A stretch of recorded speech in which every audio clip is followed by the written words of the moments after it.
ಶಾಲಾ ಆವರಣದ ಕಾಮಗಾರಿಗೆ ಮುಂದಾದ ಗ್ರಾಮಸ್ಥರು.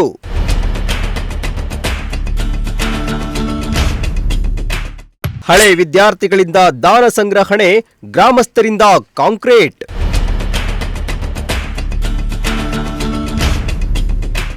ಹೌದು, ಸರ್ಕಾರಿ ಶಾಲಾ ಆವರಣವನ್ನ ಗ್ರಾಮಸ್ಥರೇ ಕಾಮಗಾರಿ ಮಾಡಿ ಅಚ್ಚುಕಟ್ಟು ಮಾಡಿದ ಘಟನೆ ಬೆಳಕಿಗೆ ಬಂದಿದ್ದು, ಗ್ರಾಮಸ್ಥರ ಕಾರ್ಯದಿಂದ ಇಲಾಖೆಗೆ ಮುಜುಗರ ತರುವಂತೆ ಆಗಿದೆ. ಹೌದು, ಕಳೆದ 8 ತಿಂಗಳಿನಿಂದ ಸರ್ಕಾರಿ ಶಾಲಾ ಆವರಣದಲ್ಲಿ ಜಲ್ಲಿಕಲ್ಲುಗಳನ್ನ ಹಾಕಿ ಹಾಗೆಯೇ ಬಿಟ್ಟಿದ್ದ ಪರಿಣಾಮ ಶಾಲಾ ಆವರಣದಲ್ಲಿ ಆಟವಾಡುತ್ತಿದ್ದ ಬಾಲಕಿಯೊಬ್ಬಳು ಬಿದ್ದು ಗಂಭೀರವಾಗಿ ಗಾಯ ಮಾಡಿಕೊಂಡಿದ್ಲು. ಇದರಿಂದ ರೊಚ್ಚಿಗೆದ್ದ ಗ್ರಾಮಸ್ಥರು ಹಾಗೂ ಹಳೆ ವಿದ್ಯಾರ್ಥಿಗಳು ಕೇವಲ 3 ದಿನದಲ್ಲಿ ದಾನಿಗಳಿಂದ ಹಣ ಸಂಗ್ರಹಿಸಿ ಶಾಲಾ ಆವರಣದಲ್ಲಿ ಕಾಂಕ್ರೀಟ್ ಹಾಕಿಸಿರುವ ಘಟನೆ ಗುಬ್ಬಿ ತಾಲೂಕಿನ ಕಸಬಾ ಹೋಬಳಿಯ ಕಿಟ್ಟದಕುಪ್ಪೆ ಗ್ರಾಮದಲ್ಲಿ ನಡೆದಿದೆ.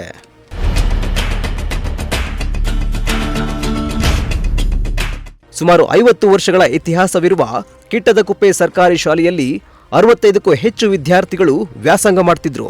ಹೀಗಾಗಿ ಶಾಲಾ ಆವರಣಕ್ಕೆ ಕಾಂಕ್ರೀಟ್ ಹಾಕುವಂತೆ ಸರ್ಕಾರ ಹಲವು ಬಾರಿ ಮನವಿ ಮಾಡಿದ್ರೂ ಕೂಡ ಶಿಕ್ಷಣ ಇಲಾಖೆ ಜಲ್ಲಿಕಲ್ಲು ಹಾಕಿ ಕಾಮಗಾರಿಯನ್ನ ಅರ್ಧದಲ್ಲೇ ನಿಲ್ಲಿಸಿದ್ರು.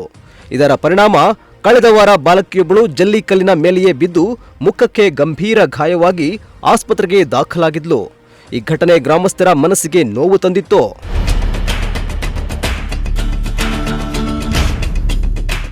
ಇನ್ನು 8 ತಿಂಗಳು ಕಳೆದರೂ ಕಾಮಗಾರಿ ಅಪೂರ್ಣಗೊಂಡಿರುವುದಕ್ಕೆ ಬೇಸರಗೊಂಡ ಗ್ರಾಮಸ್ಥರು ಹಾಗೂ ಹಿರಿಯ ವಿದ್ಯಾರ್ಥಿಗಳು ಒಗ್ಗೂಡಿ ದಾನಿಗಳನ್ನ ಸಂಪರ್ಕಿಸಿ ಹಣ ಸಂಗ್ರಹಿಸಿ ಖುದ್ದು ಊರಿನ ಯುವಕರೇ ಮುಂದೆ ನಿಂತು ಶಾಲಾ ಆವರಣದಲ್ಲಿ ಕಾಂಕ್ರೀಟ್ ಹಾಕಿದ್ದಾರೆ.